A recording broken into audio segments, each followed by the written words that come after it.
बड़ी खबर के साथ जो नर्सिंग कॉलेज फर्जीवाड़े पर हाईकोर्ट की गंभीर टिप्पणी आई है। तथ्यों को देखकर मुख्य न्यायाधीश की पीठ हैरान रह गई और जस्टिस श्रीधरन और जस्टिस डीके पालीवाल की पीठ का आदेश है कि 3 जुलाई से नर्सिंग फर्जीवाड़ा केस में रोजाना अब सुनवाई होगी और सुनवाई के दौरान जजों ने गंभीर टिप्पणी भी की है।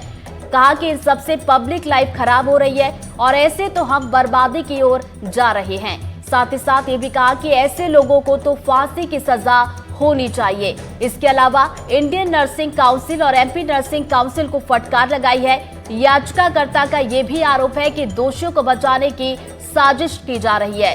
तो ये बड़ी खबर आप तक पहुंचा रहे हैं। नर्सिंग कॉलेज फर्जीवाड़े पर हाईकोर्ट ने अब गंभीर टिप्पणी की है। बड़ी बातें यहां पर जज की तरफ से कही गई है। देखिए, जिस तरह के तथ्य सामने निकल कर आए हैं इस पूरे मामले में, उन तथ्यों को देखकर मुख्य न्यायाधीश की पीठ भी हैरान रह गई है। तो जस्टिस श्रीधरन और जस्टिस डीके पालीवाल की पीठ का यह आदेश है कि अब 3 जुलाई की तारीख से नर्सिंग फर्जीवाड़े मामले में इस केस में अब रोजाना सुनवाई की जाएगी और सुनवाई के दौरान जजों ने देखिए गंभीर टिप्पणी की है। क्या टिप्पणी की है आपको ये भी बताते हैं। जजों की तरफ से ये कहा गया कि सबसे पब्लिक लाइफ जो है वो खराब हो रही है। साथ ही साथ ऐसे तो हम बर्बादी की ओर जा रहे हैं। ये भी कहा कि ऐसे लोगों को तो फांसी की सजा होनी चाहिए। विशाल जी, क्या हुआ, क्यों नाराज हो गई कोर्ट इतनी? चूँकि कल पहली बार उस बेंच के सामने ये मामला लिस्टेड था, तो हमसे माननीय उच्च न्यायालय ने इस मामले को ब्रीफ करने के लिए कहा था। हमारी ओर से पूरे मामले की ब्रीफिंग माननीय उच्च न्यायालय को दी गई और इसके पुराने पिछले 3 साल का बैकग्राउंड बताया गया कि किस प्रकार से नर्सिंग स्कैम मध्य प्रदेश में शुरू हुआ और आज उसकी क्या परिस्थितियां हैं। इन सभी तथ्यों को और आंकड़ों को देखने के बाद माननीय उच्च न्यायालय ने हैरानी व्यक्त की और जब हमने आग्रह किया कि मामले को ऑलरेडी 3 साल हो चुके हैं, तो माननीय उच्च न्यायालय ने यह भी कहा कि इस PIL को लीड केस के रूप में हियरिंग की जाएगी और इसे सबसे ऊपर सूचीबद्ध किया जाएगा आने वाले समय पे सभी सुनवाई में। और साथ ही नर्सिंग से संबंधित जो भी मामले सुनवाई के लिए लगाए जाएंगे और नए पेश होंगे, उनकी एक कॉपी हमें भी उपलब्ध कराई जाएगी, जिससे हम माननीय उच्च न्यायालय को असिस्ट कर सकें। और इस मामले की सुनवाई उन्होंने 3 जुलाई के लिए नियत की है। कोर्ट ने और भी बहुत नाराजी व्यक्त की है, काफ़ी कुछ कहा है, तो क्या था, क्या कह दिया कोर्ट ने ऐसा? कोर्ट ने मध्य प्रदेश की चिकित्सा शिक्षा में चल रहे इतने बड़े गड़बड़ी फर्जीवाड़े को लेकर के बहुत हैरानी जताई है। और चूंकि हमने पूर्व में भी इससे संबंधित बहुत सारे साक्ष्य, फोटोग्राफ्स, शेड में चल रहे कॉलेजेस, गोदाउन में चल रहे कॉलेजेस और कागज़ों में चल रहे कॉलेजेस, 16 कॉलेजों में एक ही प्रिंसिपल, एक ही फैकल्टी, ये सारे तथ्य पूर्व में भी हमने पेश किए हैं। इन सभी तथ्यों को जब माननीय उच्च न्यायालय की इस बेंच ने देखा तो उन्होंने बहुत ही आश्चर्य जताया और ये हैरान कर देने वाली टिप्पणियाँ उन्होंने की। जस्टिस श्रीधरन वैसे भी मध्य प्रदेश में अपने जो भी न्याय दृष्टांत हैं और जो फैसले हैं उसमें बहुत अलग एक अपना स्थान रखते हैं। मुझे लगता है कि अब नर्सिंग घोटाले में भी जुलाई के महीने में रोज नए नए तथ्य खुलेंगे और नए नए निर्णय और आदेश आएंगे। वीरेंद्र शर्मा के साथ संजीव चौधरी, NDTV के लिए। और आइए हम पहले ग्राफिक्स के जरिए उन टिप्पणियों को देख लेते हैं जो अदालत ने नर्सिंग फर्जीवाड़े पर सुनवाई के दौरान जजों की तरफ से की गई है। कोर्ट की कार्यवाही के मुख्य अंशों को देखिए और समझिए कि मुद्दा कितना ज्यादा गंभीर है। देखिए, justice DK Paliwal justice Sridharan से ये कहा कि पिछली ऑर्डर शीट देखिए, इसमें जिक्र है कि किस तरीके से कॉलेज बनाए गए हैं। कहीं प्लास्टिक के बोर्ड लगाकर और कहीं तो बोर्ड भी नहीं है। तो जस्टिस अतुल श्रीधरन ने कहा, ओ माय गॉड, क्या कोर्ट ने पहले ये फोटो देखे हैं? ये क्या हो रहा है? याचिकाकर्ता के वकील ने कहा, माय लॉर्ड, ये तो एक उदाहरण है। इसमें एक ही कॉलेज के बोर्ड बदल कर इंजीनियरिंग, BEd और नर्सिंग कॉलेज बताया गया। जस्टिस श्रीधरन ने कहा कि हे भगवान, बस इस आदेश को चिन्हित करें। हे भगवान, ऐसे लोगों के लिए तो फांसी की सजा होनी चाहिए।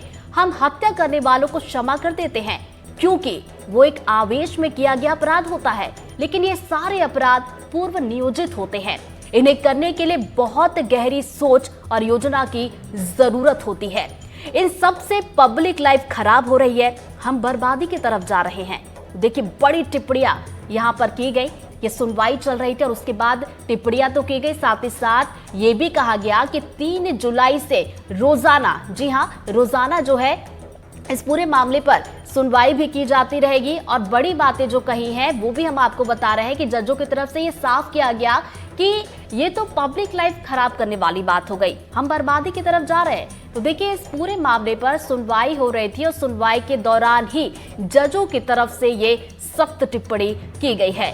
ज्यादा जानकारी लेंगे इसी पर हमारे वरिष्ठ सहयोगी संजीव चौधरी जी हमारे साथ जुड़ गए, सीधा उनका रुख करेंगे। संजीव जी, बड़ा सवाल ये है कि कोर्ट की तरफ से इस गंभीर मुद्दे पर जिस तरीके से सख्त टिप्पणी की गई है, क्या आने वाले समय में जो नर्सिंग संस्थाएं हैं उस पर कड़ा नियंत्रण रखने के लिए ये मदद करेंगे?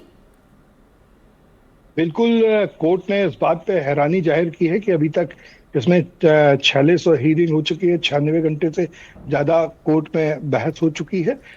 तो अब ज्यादा टाला नहीं जाएगा। कोर्ट ने यह कहा कि जुलाई से दिन ब दिन यानी कि लगातार हीयरिंग होंगी और अब जुलाई में ही इसको डिस्पोज करने के लिए भी ऐसे संकेत मिले हैं। तो अब ऐसा लगता है कि इस मामले में अब ज्यादा विलंब नहीं होगा और कोर्ट इस निर्णय पर पहुंच गई है कि बहुत जल्दी इस पे अंतिम निर्णय पर पहुंचा जाना चाहिए। तो ऐसा लग रहा है कि जुलाई का माह जो होगा वो लगातार हीयरिंग चलेगी और हीयरिंग भी फर्स्ट हाफ में चलेगी। ऐसा जो याचिका करता है उनके एडवोकेट की बात को कोर्ट ने ध्यान रखा है, माना है। तो बहुत जल्दी इस पे कोई ना कोई बड़े आदेश आएंगे। और जिस तरीके से कोर्ट का रुख था, कोर्ट का रुख बहुत जिसको बोलते हैं कि स्ट्रांग था, बहुत आश्चर्य व्यक्त किया। चूंकि यह इस पीठ पे पहली बार सुनवाई हो रही थी, तो पहली सुनवाई के दौरान पुरानी फाइलों को, पुरानी आदेशों को, नोटशीट को देखा जाता है। तो जब यह सब दोनों माननीय जज देख रहे थे, तभी उन्होंने सब देखा कि ये तो इतनी सारी फर्जीवाड़ा किया गया है, तो आश्चर्यचकित रह गए। वैसे भी जस्टिस श्रीधरन साहब जो है वो अपने कठोर फैसलों के लिए जाने जाते हैं। अब उन्होंने तो बहुत आश्चर्य व्यक्त किया और जिस तरीके की टिप्पणियां की हैं ओपन कोर्ट में, वो बहुत आश्चर्य देने वाली हैं। वो संकेत हैं कि आने वाला समय जो है वो तूफान की आहट दे रहा है। और संजीव जी, देखिए, जिस तरीके से टिप्पणी की गई है, अब ये भी समझना जरूरी होगा कि आखिर इसका कानूनी महत्व क्या है। देखिए, क्योंकि बहुत सारी बातों पर पहले भी कोर्ट निर्णय और आदेश दे चुके हैं, जिसमें रजिस्ट्रार को हटाना है, सीबीआई की इंक्वायरी कराना है। सीबीआई इस मामले में स्वयं रिश्वत लेते पकड़ी गई थी, तो एक बार पुनः सीबीआई की इंक्वायरी कराना है। छात्रों के हितों में बहुत अच्छे निर्णय लिए गए हैं, कोर्ट के द्वारा आदेश दिए गए हैं। जो पुराने बच्चे थे उनको आदेश दिए गए थे कि उनकी एग्जाम कराए जाए, अब एग्जाम हो भी रहे हैं। तो अब जो पेंडिंग मामले हैं, जो दोषी हैं, उनको सजा दिलाने की बात है और उन्हीं दोषियों की तरफ इशारा करते हुए कहा है कि इन्हें छोड़ा नहीं जाना चाहिए। तो अब कोर्ट का जो रुख है वो 3 तारीख को सामने आएगा कि आखिर कोर्ट कितने कठिन निर्णय लेती है और क्या आदेश देती है। तो चलिए, बड़ा ये गंभीर मुद्दा और इस गंभीर मुद्दे पर यहाँ पर हाईकोर्ट की तरफ से सख्त टिप्पणी की गई है और साथ ही साथ 3 जुलाई से इस पूरे मामले पर रोजाना सुनवाई भी होगी। नजरें आप बनाए रखिएगा संजीव जी, आगे अपडेट लेते रहेंगे इस बड़ी खबर पर। फिलहाल बहुत बहुत शुक्रिया आपका तमाम जानकारी के लिए।